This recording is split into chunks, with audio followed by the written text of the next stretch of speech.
My name is Paul Bailey. I'm going to be, I call this talk a guide to bad programming. All right, let's get started here. All right, so a little bit about me. Like I said, I'm Paul Bailey. I usually go by Pizza Panther, so I'm on GitHub, Twitter. I don't have any business cards, but I actually brought a Bluetooth beacon. So I might have spammed your phone already, so you can check your notification bar. I have my Twitter links and stuff on there. I'm based out of League City. I organize the Pi Houston web meetup. I'm also a developer. I actually work remotely out of Berkeley, but like I said, I work remote. We are hiring, so if anyone likes to do JavaScript, Python backend type stuff, look at our career page at leadgenius.com/careers. All right. So the premise of this talk is if you want to be a great developer, you need to do some bad things. So, and what does that mean? That means you need to write some bad code. You need to become uncomfortable with some of the things that you're doing. And you need to fail publicly. There's a great blog post that I found around when I was creating this presentation where it said, the author says, every developer is an idiot. The willingness to admit your idiocy and reflect on it is how we measure seniority. So that's a great way of putting it. I kind of came up with this talk. I was sitting down with coffee with a friend, and he was a computer science major. He came over from South Africa, so he could, with his wife, and he had some kind of like, I guess, work visa problems or something.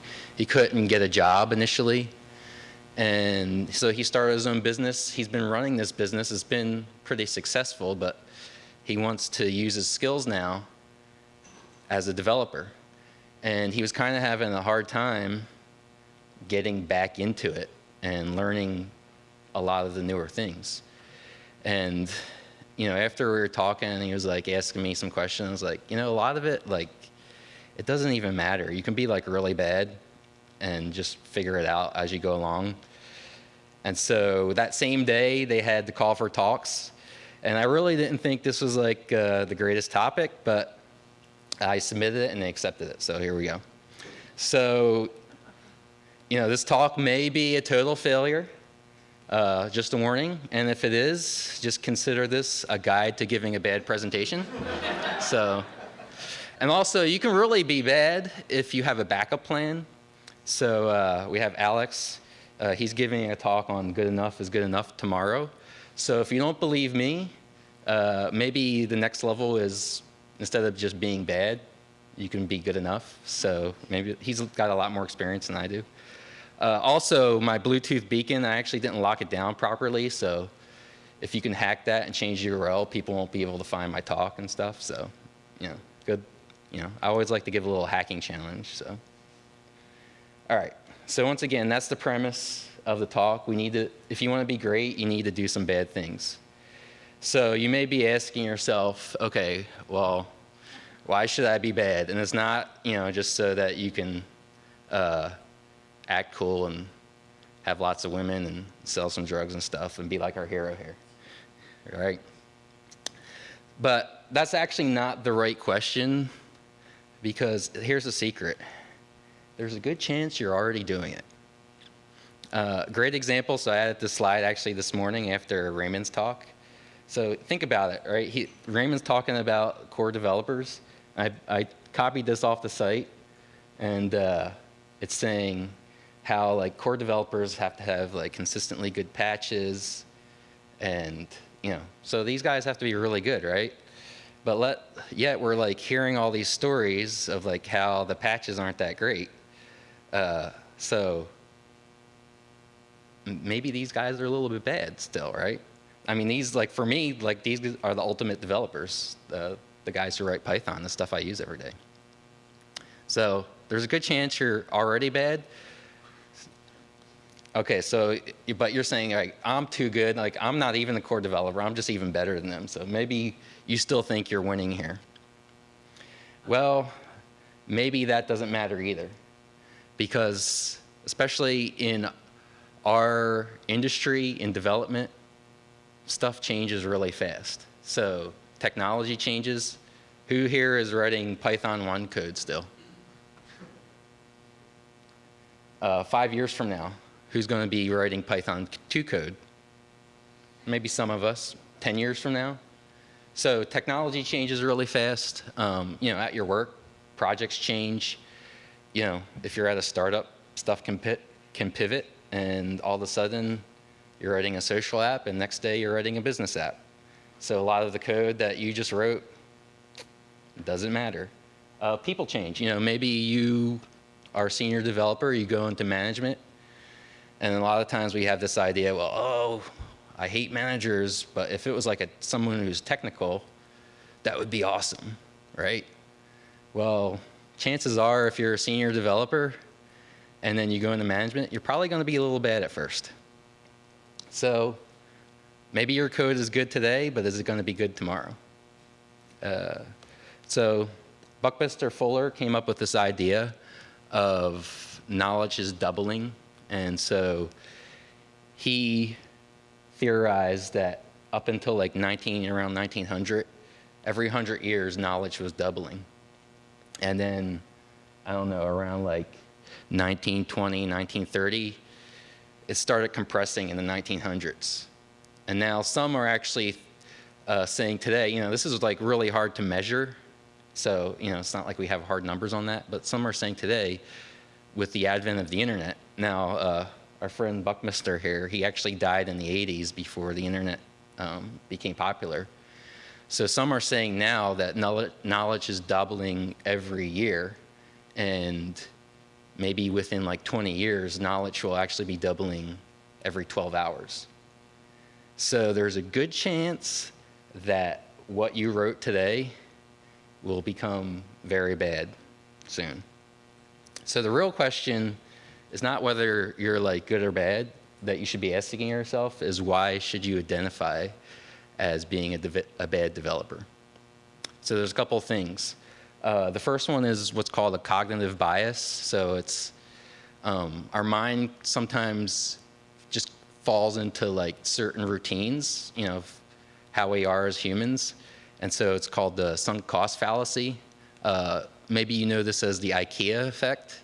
So why IKEA is so popular is because we put a lot of time into building this really crappy furniture, right?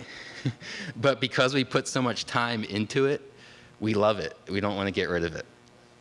So again, you may think you're great, but is it just because you put a lot of time into that piece of code? Another effect, and I have these references at the end of the talk. There's a book called The Religious Mind, where the author describes our mind as an elephant with a rider on the top. So a lot of times we think of logic as like, oh, I just reasoned about it. But our mind is the elephant, and our logical part of our mind is the rider.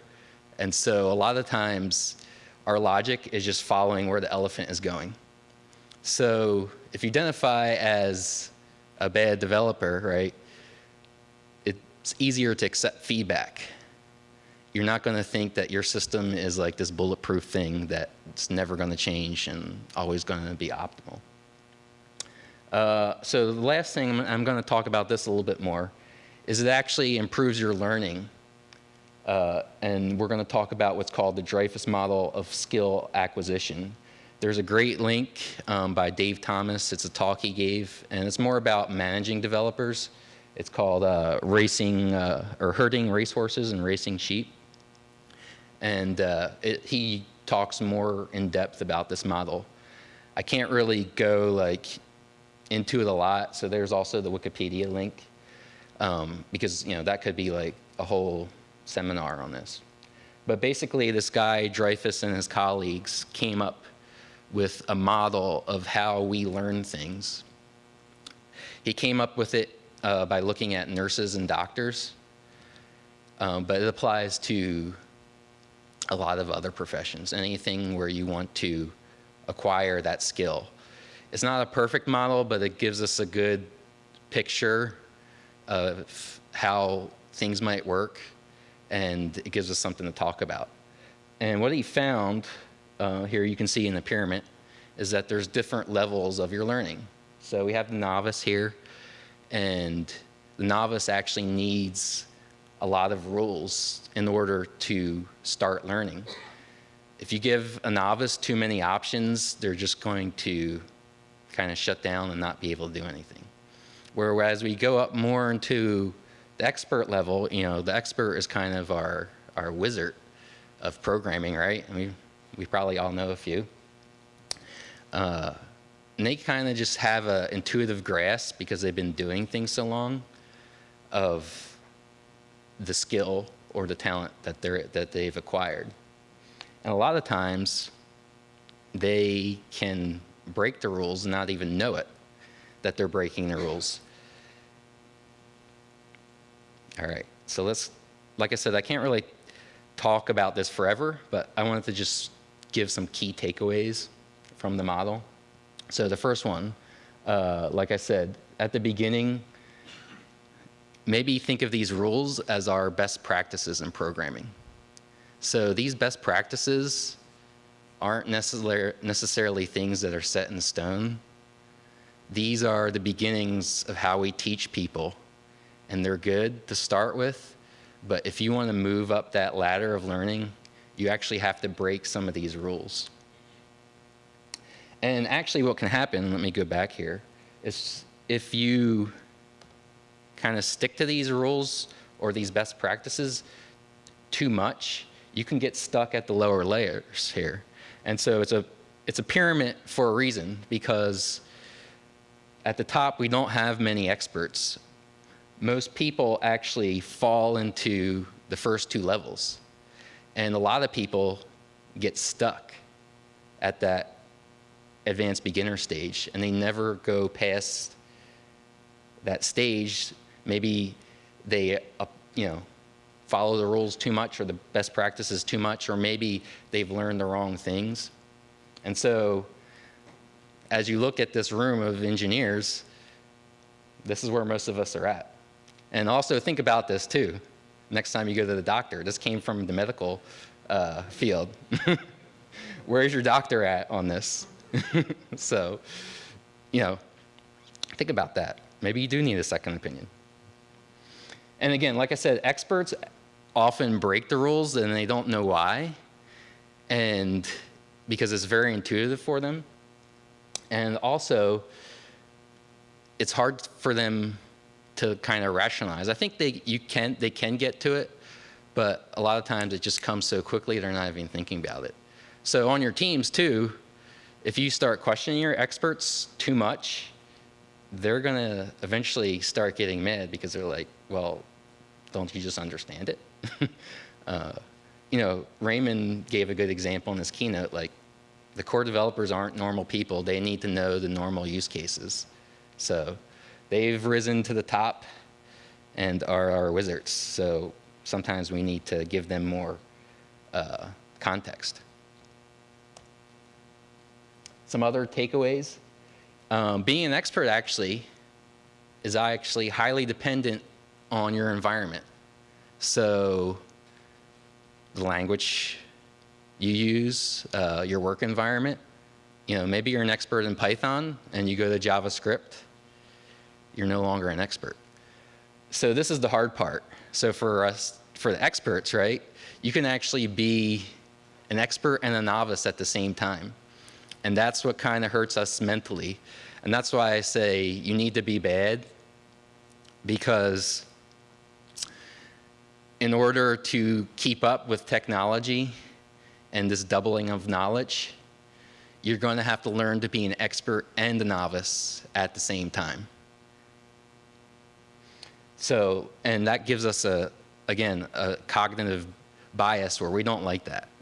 Once we make it up to the top, we kind of don't want to go down to the bottom anymore. So a good story was from a Google developer advocate. He was on a plane with, he sat next to Vint Cerf, who helped invent the internet. And Vint Cerf asked him, hey, will you teach me how to build a progressive web app. So we got this guy who invented the internet, who has to ask, I don't think the developer was a novice, but who has to ask someone who, you would think is at a lower level, well, how should I build a web app? So, I think that's the model we want to follow. Even if you've invented the internet, you need to talk to some novices and learn over and over again. So this is a time now where I will give my shameless plug of the talk. So this is my son, Ethan, and he has a YouTube channel. He has like 30 subscribers.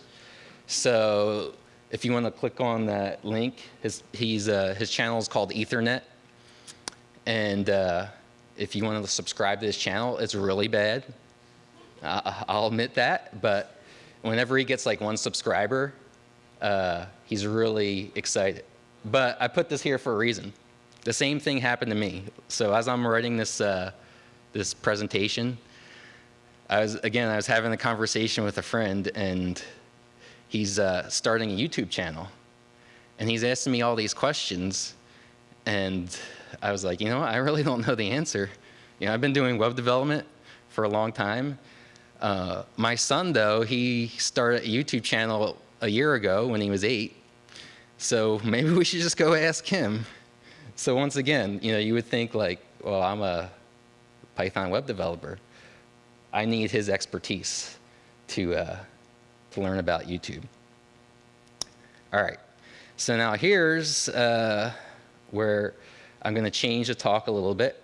And so what I did was compile some bad programming techniques or things that sometimes we look down on.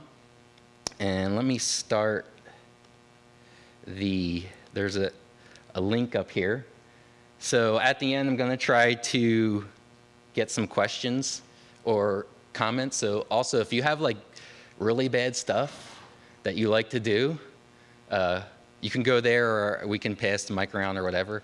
I want to know some of the bad stuff that is considered bad, but maybe you really like to do it. All right, so this one, again, I threw this in from the keynote. Maybe you should contribute a patch to core Python implementing enum. Obviously, Raymond doesn't like this, and it'll probably get rejected. But I think that's great, though, right? That developer submitted the patch, and he had the courage to pull it out and pull it back. And so I think the more important thing is now he understands Python better than he did before.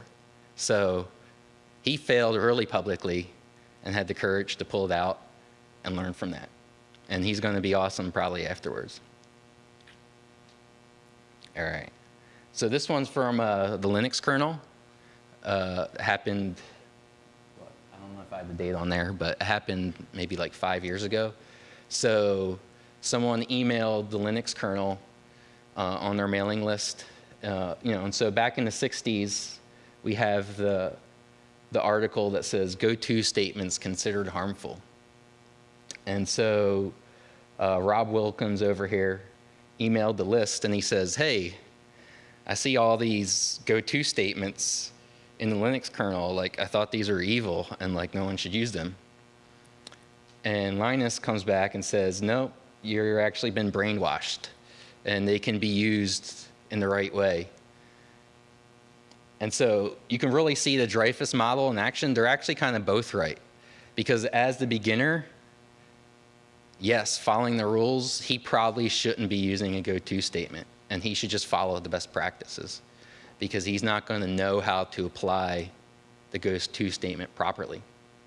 But Linus is actually, he's the wizard. So he knows when to apply that. So it's like a perfect example of that in action. All right, let's see. Where does my mouse go? It's on the wrong screen. All right, frameworks are evil. So a lot of times you see like blog posts like, oh, don't use JavaScript frameworks, or don't use this web framework. And this is correct criticism. They are hard to control. They do shape how you code things. Libraries are maybe easier to use at first, but maybe they get a little bit messy. But we got to remember now, because frameworks give you more rules, they're optimized for the novice. So if you have more novices on your team, maybe you would be more comfortable to use a library, but are you going to provide the training? You know, like with Django, for example, there's lots of Django training. You can go to Django conferences. There's great documentation. Are you going to write all that documentation for your code base so that other people can learn your code? You can get a lot of that for free and maybe train up those novices and use that framework. Now, I do think we have like a gem in the Python community because Django has the philosophy of things are optional. So a lot of frameworks will kind of like say, this is how we do it, and that's it. Django is really awesome because you can kind of take those best practices and start with those, and then as you grow or as you change, you can pull those out. So I do a lot of web development once again, so that's why I know a little bit about the Django criticisms. All right, so I got this from a friend. I had a friend. He said, you know what? When I hang out with devs, like I actually like to use Windows. Like everyone has a Mac. So I don't necessarily think this is like a Python community thing, but I do think like I've been in a few startups and people kind of look down if you have like a Windows machine. So, you know, and I think if you can't like accept a Windows machine and you're trying to be like this diverse environment, that's, you know, how are you going to like be diverse and inclusive if you can't even have like a Windows machine on your network? So there's that. Deploy badly. So once again, kind of from the web world, Peter Baumgartner, I guess, hopefully I said that right. And he gave a great talk about how you should deploy your web apps. And he goes over all the different things that you should do. You know, it should be able to roll back so you don't have, you know, if something happens, you can put it back. You should, you know, have no downtime. So, you know, spin one system up and take the other system down. But maybe you should just like, I put those in there. Those are some commands sometimes that I use. Just try and deploy it badly. Like, if the site goes down for 2 seconds, maybe it doesn't matter for you. So try it out. All right.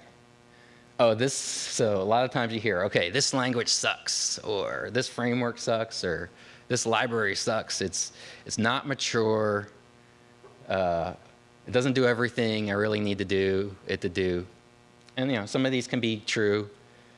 My question would be, if it's a popular library or popular framework or popular language, why is it getting popular? Maybe it doesn't do everything you need to do, but come back and check it out again. Also, you know, sometimes you see those like posts on I read some Hacker News, right? And you'll see like, I'm leaving the Python community, or I'm leaving the JavaScript community and going to Go or going to Node or whatever, right? Guess what? You can do multiple languages. Like, it's okay. Like, it's all right. You know, I do a lot of JavaScript now, and again, it felt kind of bad doing JavaScript because I've come from this Python world where everything is clean and there's the right way to do things. But now that I've done it, I've learned different ways of coding and different ways of doing things, and so it's helped me to improve my coding skills. All right, here's another one I got as a contribution. Never write any comments. Maybe you should just like write better code. I don't know. Instead, it could be good or bad. All right, here's another one. User ORM, too. You'll get expert people who will say, well, an ORM won't give you the optimal SQL. But again, an ORM is really designed for novices. So you're writing this optimal SQL. Does the rest of your team understand that? Write one-liners. So this is another contribution I got. So I had like someone tell me, she's like, I really love to write one-liners that you can't really understand. So I don't really have a reason why this might be good, but there's something in there if she likes to do it, right? There must be something good about it. Here we go. We always hear like write tests at conferences, right? Tests do cost us, right? So maybe you should try skipping tests. So there was some good research, I think, out of Microsoft where they've basically said that, it's not like tests are magical. Tests just kind of get us to think about our code more. And so that's really, when it comes down to it, why they're beneficial. We also get the benefit of having something we can run again. But a lot of times, just from us like thinking about writing the test and writing our code and kind of slowing down, that's what really is beneficial. So maybe there's another way that you use to think about your code more, or more in depth, or think about how it should be implemented. So maybe you shouldn't write tests. This one was from a couple weeks ago. So Uber said that we moved off of Postgres and we used a schemaless MySQL. So if you were to ask me as a web developer what to recommend, and they gave good reasons and it was awesome, but I still don't know if I'd ever recommend to anyone to use a schemaless MySQL setup.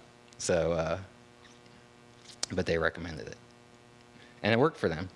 And if you've read the follow-up, the Postgres developers were awesome. They came back and said, yes, this is a use case that we aren't meeting right now, and so what do we need to do to meet this use case? So that was awesome. I thought that was a good conversation. All right, so now I'm going to go, I got 4 comments here from the link.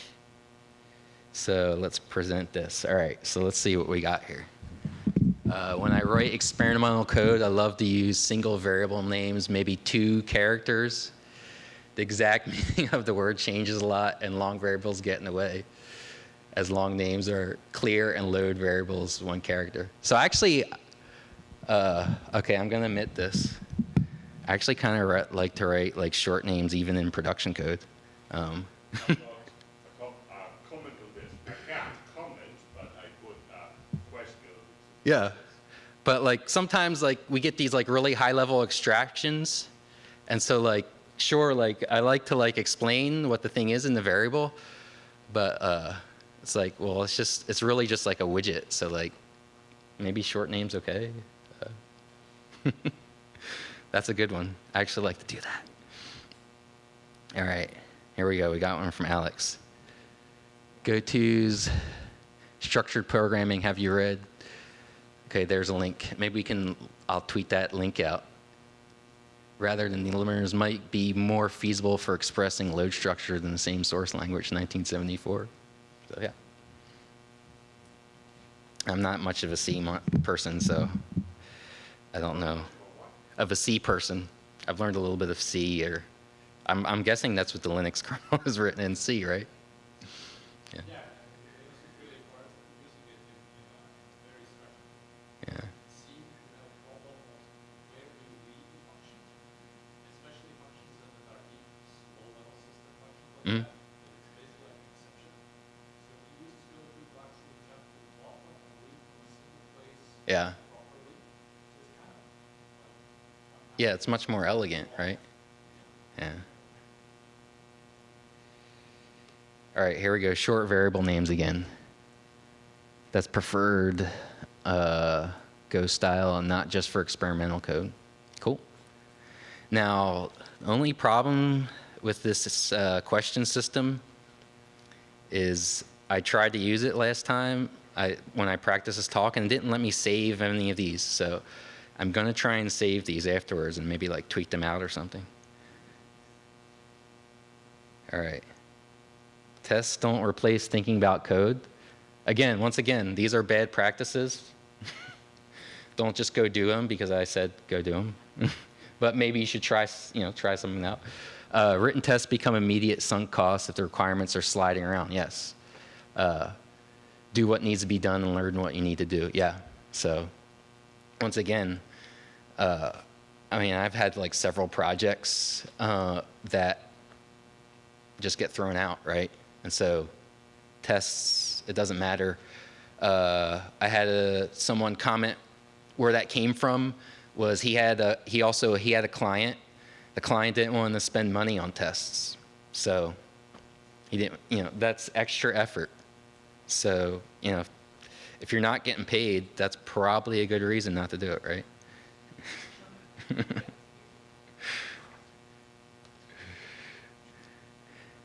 Okay, failing publicly and admitting idiocy. Any suggestions for populations who may be judged differently? Yes. So I'm fairly self-aware and knowledge about my strengths and weaknesses, but as a woman and a junior dev, when I'm admitting my ignorance, I'm not often told that I need to present more confidently. Yeah, and actually that's a really good question.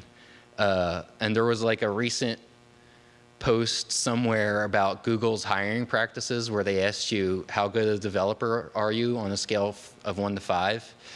And if you're a man, the correct answer is 4, because males tend to exaggerate their ability.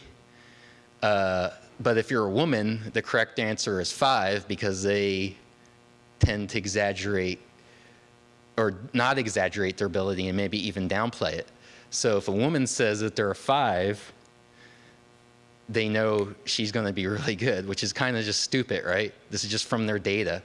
But this is what they use for hiring decisions, apparently, which I think is really just, yeah, okay. Okay. But that's what this post said. But yeah, now, and I've been in environments like this where, yeah, you do get judged for if you do admit you're wrong.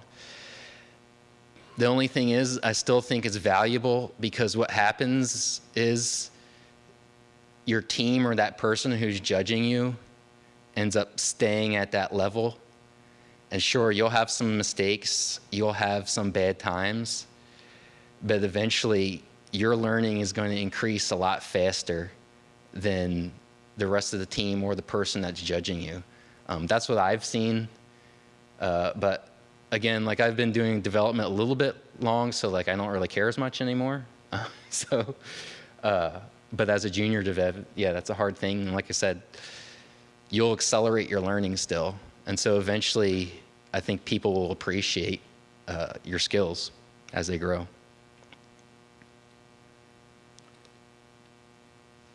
All right, you can implement a class that implements iter and length and get item in the same class and see people get confused.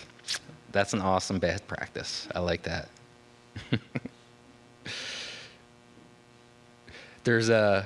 That kind of reminds me of, and he talked about it in the last talk, James Powell. He runs the New York Python meetup.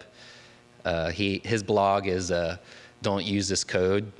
And then he has the domain seriously don't use this code. So that reminds me of his code. So yeah, go use some of his code. Sorry, what's that practice about? Any It's just confusing. I think it's just, mapping must implement those three units. Any mapping.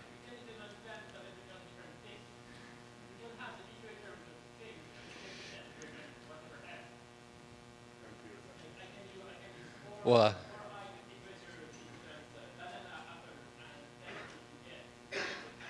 this sounds like an open space.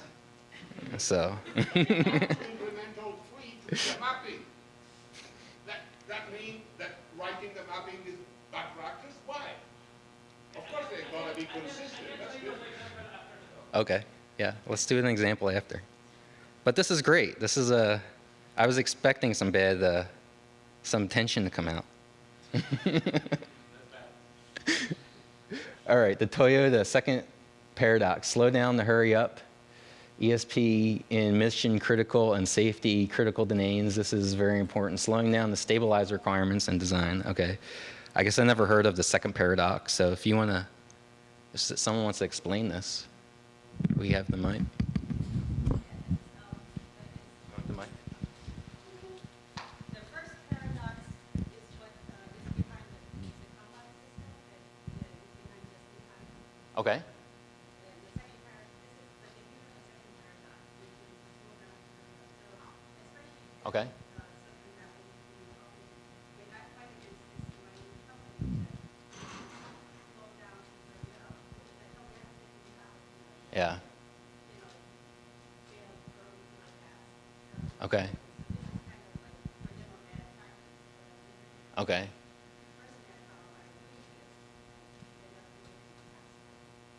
So yeah, I think for me, like a lot of times, like I'll get a project and they want to get it done quick.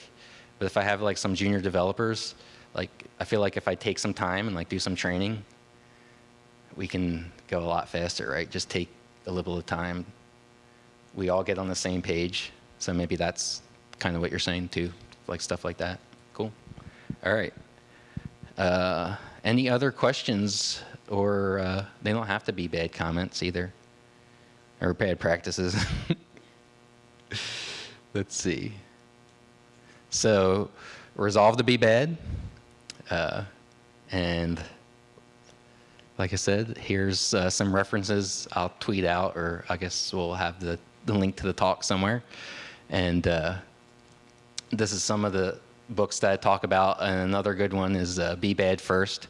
So, you know, you don't have to be bad all the time. It's just about experimenting and learning is really the key to it, right? We have to start there and keep on continuing to do it. All right. If there's no other comments, you have a question? Just a comment. There was one of the lightning talks yesterday, and a really good spot. When you're learning about something, make something funny, and you don't worry that people might use it. Yes, yeah. Yeah, so in the lightning talk, he said make something funny or make something that people don't use so that you feel safe. This is kind of on that lines. What I'm saying, though, is get used to feeling unsafe because it's going to happen to you, right? So get used to it. So, but yeah, that helps too. It's interesting to me also when you say be bad, you obviously mean also be more humble, be more Yes, yeah. opinion. And in relation to what somebody commented about men being more confident Yeah. about themselves than women, there was a psychological study done 30 years ago where students who scored over 95% on the test, when they were asked how they scored before they knew results, said 90, 92, 88. And guys who scored 14 said 85. Yeah. They were so overconfident that it's amazing. It's incredible. Yeah, and like I said, being overconfident, then you're not going to accept the feedback. So, and you know, a lot of times you'll get stuck at those lower levels then. So those guys are 40s, but they think they're 80s. They think they're higher on that pyramid. They're going to be stuck. Dunning-Kruger effect. When you're so Yes. bad, you don't get that. Yeah, and so, That's not the true sense of bad. yes. So that book, You Aren't So Smart, that has like that has that in there. It has like 40 something different cognitive biases that basically our brain kind of falls into, and that's another one of those biases that's in there with the sunk fallacy. So it's a good book. You can learn how dumb you really are. So, all right. Well, thank you for coming.